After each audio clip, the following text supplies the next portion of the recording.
A democracy that's strong, fair, and true depends on you. Introducing On Air, a nonprofit, nonpartisan digital democracy network. It's a hub that connects citizens with their government and with the candidates, the issues, and each other.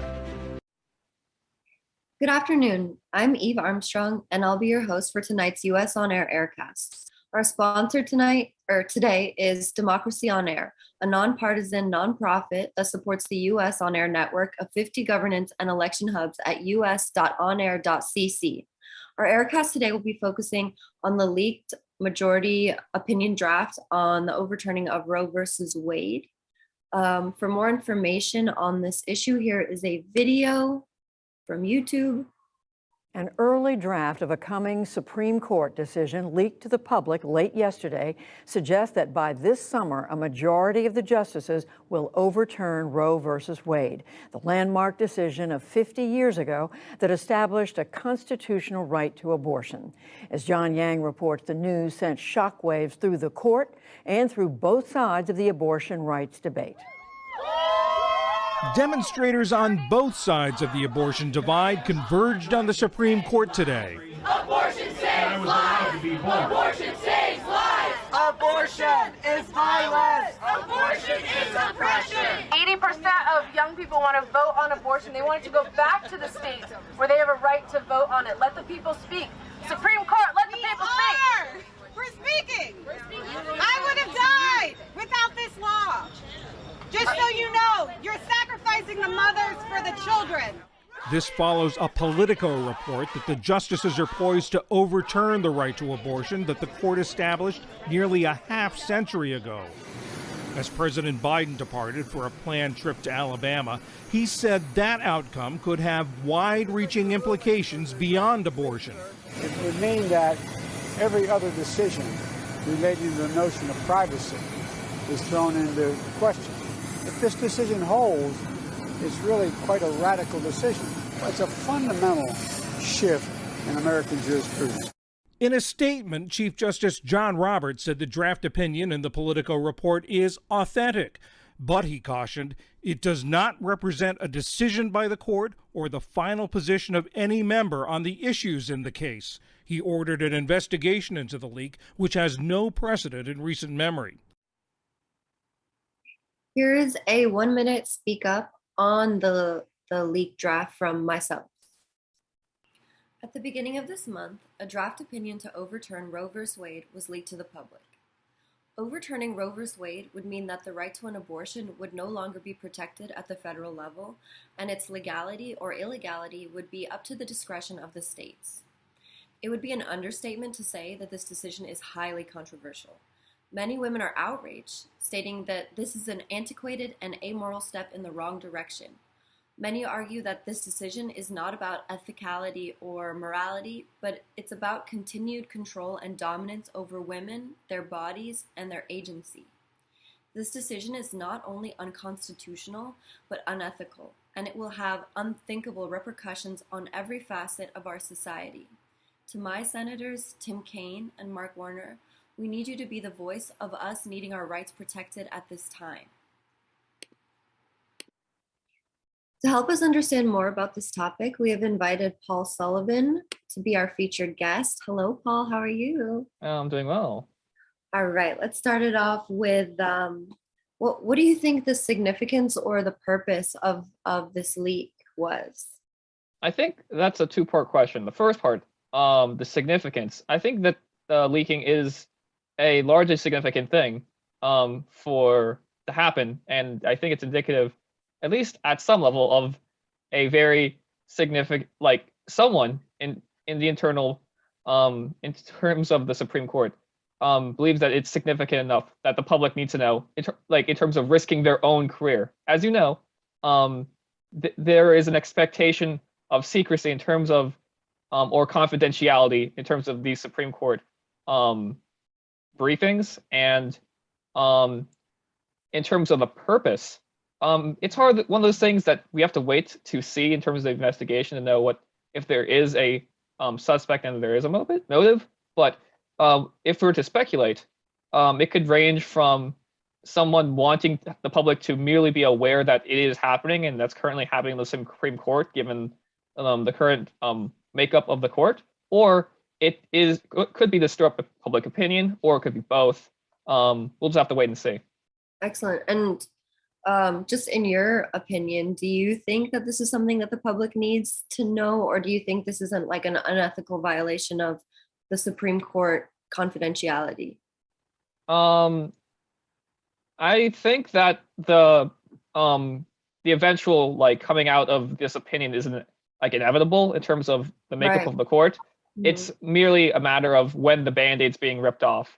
Right. And that is, at least in terms of what is happening, and you can see it now, very controversial, very polarized opinions as much as you can expect from the abortion issue. But I think given the effect of the conclusion is roughly going to be the same, it's merely a matter of time, and the Supreme Court should have an expectation of confidentiality for no other reason than to have a more full opinion, not to have one that is too swayed by public opinion, that is the intention of the court. Right. Thank you so much, Paul. Alrighty, now we are going to move on to our panel, our discussion panel. And today our panel has on it Paul Sullivan, our featured guest, Ani, who is one of the directors of Ukraine On Air, and our executive director of US On Air, Ben Murphy, and myself. All right.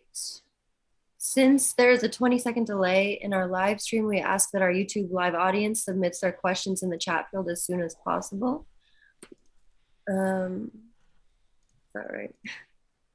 right. So we'll start with Paul again.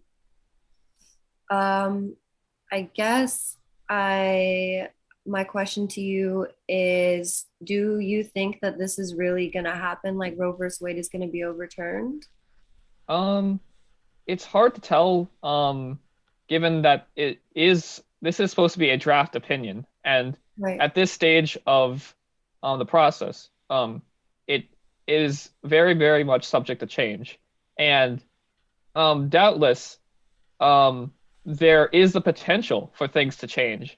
A conservative justice might happen to have the opinion that, that though it does infringe upon the rights of the unborn, that the greater rights to healthcare can stand, or it could very much be the opposite case, to where this only solidifies opinion, and but that's, again, wait and see.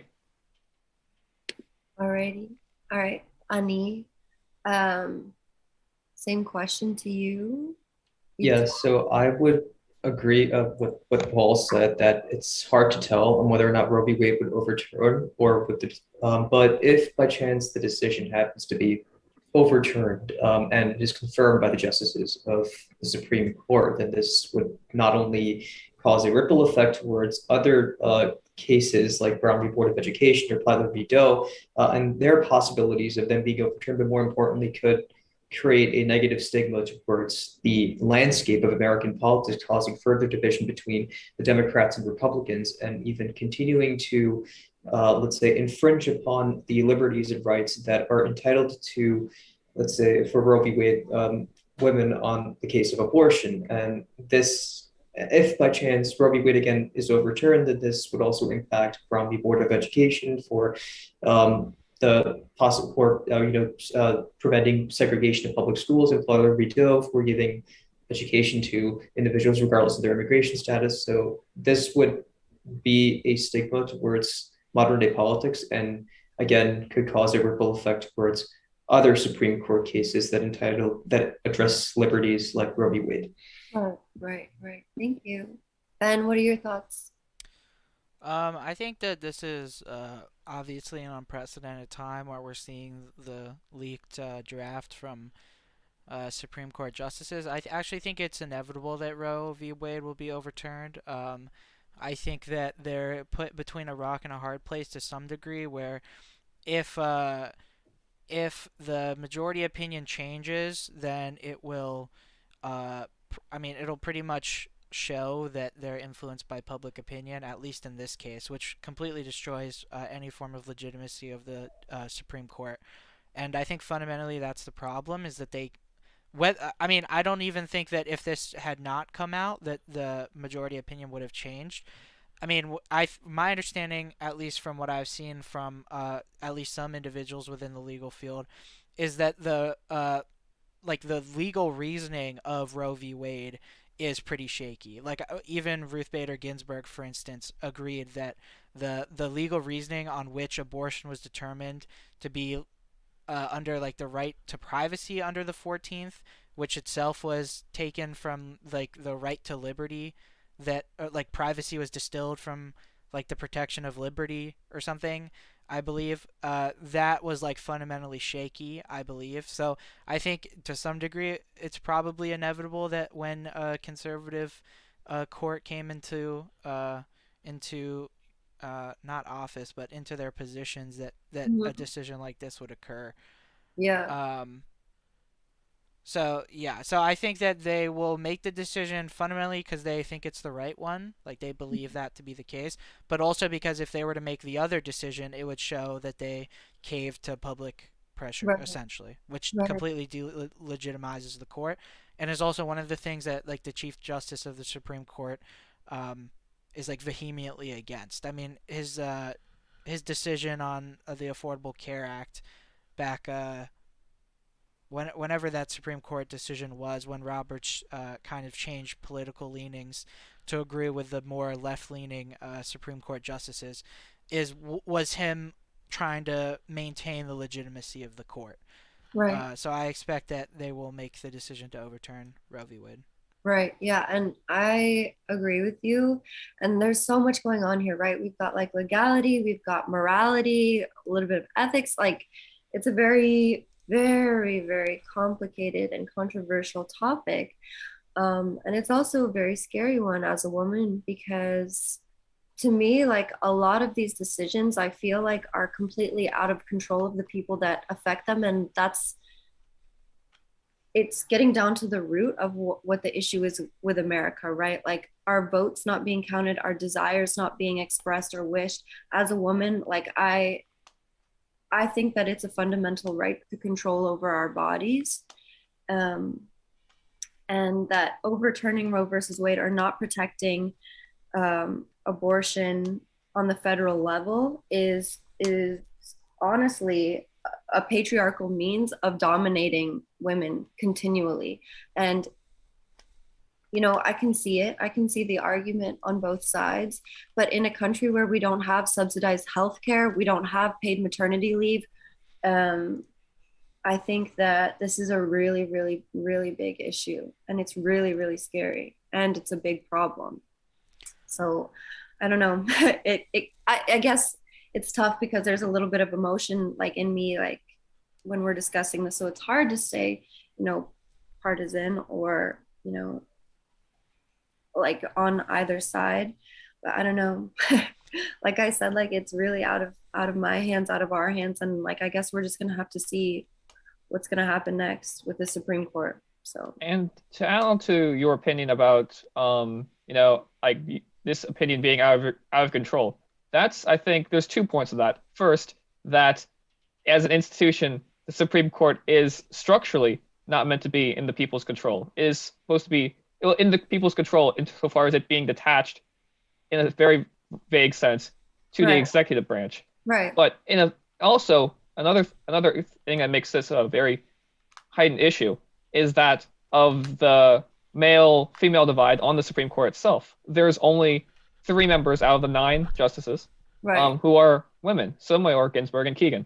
And to all of that, many people would say that having merely a third of the court represent, and having 2/3 a disproportionate amount represent the entire nation is unjust. And to that, it is not only unjust, but it's it's irrepresentative from its foundation, and it's supposed to be reflective of the law, which is, it's one of those sort of junctions to where we don't want mob rule, Right. but we don't want sort of a small group of individuals basically like making decisions on a sort of seemingly on a whim basis. So Right. very Yeah. difficult. Yeah, and I feel like this whole discussion, like it's an overarching umbrella of like what is even the point of our laws, like our Supreme Court? Like, is it to like what is the goal here at the end of the day of America? You know, and I wish we had more time to get into it. We don't though. Maybe we'll touch on this next week or on another Aircast. I'd like to open up the panel for the YouTube live stream questions, if there are any. Yeah, we actually have two questions. I just wanted to add quickly that I think it's important, at least when discussing Roe v. Wade, that the decision the Supreme Court is making is, at least my understanding, is that they're not passing a judgment on abortion, but they're Right. leaving that judgment to the states, essentially. Right. So I Right. think that's an important distinction, at least to put out there. But we have Right. two questions. One of which is from Connor Oatman, which he says, "Do you think that the overturning of Roe v. Wade will lead to the overturning of other cases such as Obergefell v. Hodges and Lawrence v. Texas?" And then another one, which said, "Do you think Supreme Court justices should have term limits?" So I think to start here, I think that it's honestly towards Connor's question about overturning other questions. I think it's definitely possible. I mean, Alito's opinion brings into question some of those. And I mean, the portions that interest me of Supreme Court cases, at least, is the legal reasoning, and obviously, it's like constitutional value. And I'm not particularly super familiar, at least with the legal reasonings of either of those cases. But because they've been specifically mentioned, at least Obergefell has. I'm not sure about the Lawrence v. Texas, whether that's been mentioned. I would be interested to actually look through the legal reasoning and kind of just see what legal scholars think about it. And for the second thing about whether Supreme Court justices should have term limits, I think I've said this before when we discussed on a previous Aircast about whether they should expand the court, pretty much, is that I think the Supreme Court functions as it should. It functions properly. And I think that any kind of expansion of the court or imposing term limits makes the court necessarily partisan. Like, obviously, their decisions have partisan slants in them on the basis of their beliefs, sure, but they're not beholden to those beliefs. They have the ability to make decisions that go against their political affiliation. When you start imposing restrictions on justices, they become beholden to those restrictions, and that is fundamentally a way to destroy the court, I believe. Yeah. Yeah, because no, I agree with you, Ben. That's a really great point. And actually, to add on to Connor's question, this again could cause, as I mentioned earlier, a ripple effect of overturning other cases aside from Roe v. Wade, like Obergefell v. Hodges and Lawrence v. Texas. And again, this overturning of the decision from Roe v. Wade could also impact other decisions from different cases pertaining to civil liberties, like Plyler v. Doe and even Brown v. Board of Education. Okay, I'm gonna wrap that up here. Thank you so much for this afternoon's Aircast. It was really great engaging with everybody today, and thank you to the YouTube live stream for watching and for your questions. I do wish we had a little bit more time to go into this. So what I'll say now is, if you'd like to go to the first post on us.onair.cc's homepage to learn more about today's news, view videos and live streams, and comment on this Aircast, please do so. And you can learn more about U.S. governance and elections by going to usonair.cc or by subscribing to our US On Air YouTube channel and watching these weekly Aircasts that we have. Alrighty. Thank you so much again to our guests and everybody. All right, we'll see you